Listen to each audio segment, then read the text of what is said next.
নমস্কাৰ বন্ধু বান্ধৱীসকল, আজি এটি পুনৰ নতুন ভিডিঅ' লৈ আপোনালোকৰ মাজলৈ আহিছোঁ। বন্ধু বান্ধৱীসকল, কেইজনমান ভক্তপ্ৰাণ ব্যক্তিয়ে ভগৱান কৃষ্ণৰ ওপৰতো ভিডিঅ' বনাবলৈ কমেণ্টৰ যোগেদি অনুৰোধ কৰিছিল। সেই উদ্দেশ্যে আজি মহাপুৰুষ শ্ৰীমন্ত শংকৰদেৱৰ বিৰচিত কীৰ্তন ঘোষাৰ আৰম্ভণিতে শ্ৰীকৃষ্ণ বন্দনা শ্লোক আগবঢ়াইছে। ইয়াক মংগলাচৰণ শ্লোক বুলিও কোৱা হয়। এই মংগলাচৰণ শ্লোক কিদৰে সংস্কৃতত পাঠ কৰিব পাৰি আৰু ইয়াৰ অৰ্থসমূহ কি সম্পূৰ্ণ এই ভিডিঅ'টিৰ জৰিয়তে আপোনালোকে জানিব পাৰিব।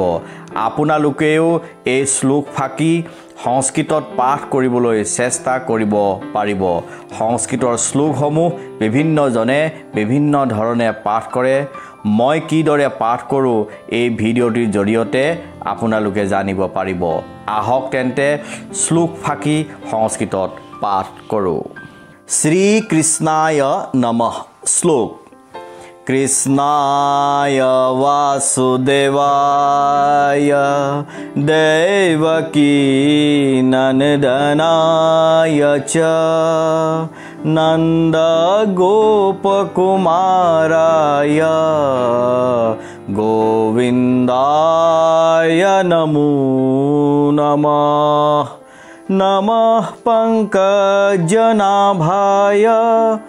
নমঃ পঙ্কজমালিনে নমঃ পঙ্কজনেত্রায়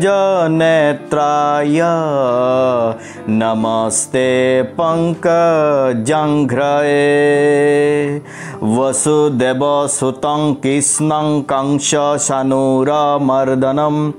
দেবকী হৃদয়ানন্দং কৃষ্ণং বন্দে জগদ্গুরুম। হরি রাম রাম মুখং করোতি বাচালং পঙ্গুং লঙ্ঘয়তে গিরিম यत्कृपाः तमहं वन्दे परमानन्द माधवम কৃষ্ণ। বন্ধু বান্ধৱীসকল, এই মংগলাচৰণৰ শ্লোক ফাঁকিৰ সম্পূৰ্ণ অৰ্থ এনেধৰণে হ'ব: হে পৰম গুৰু মহাপ্ৰভু শ্ৰী শ্ৰী কৃষ্ণদেৱ, হে বসুদেৱ দৈৱকীৰ পুত্ৰ বাসুদেৱ, হে গোপৰাজ নন্দৰ পুত্ৰ, হে গোৱাল বালক শ্ৰী গোবিন্দ, তোমাক মই ভক্তিপূৰ্ণ হৃদয়ৰে সেৱা নিবেদন কৰোঁ। হে পৰম গুৰু শ্ৰীকৃষ্ণ, তোমাৰ পদ্ম পুষ্পধাৰী নাভি ডিঙিত প্ৰস্ফুটিত পদ্মমালা পৰিধানেৰে সুশোভিত আৰু পদুম ফুলৰ ৰঙা বগা পাহিৰ দৰে প্ৰস্ফুটিত চকুজুৰি। হে মহাপ্ৰভু, তোমাক মই বাৰে বাৰে প্ৰণাম কৰোঁ। হে বসুদেৱৰ পুত্ৰ শ্ৰীকৃষ্ণ, তুমি কংসৰ দৰে দাম্ভিক ৰজা তথা চাণূৰ আদিৰ দৰে মহাপৰাক্ৰমী অসুৰক মৰ্দন কৰি বিনাশ কৰিলা।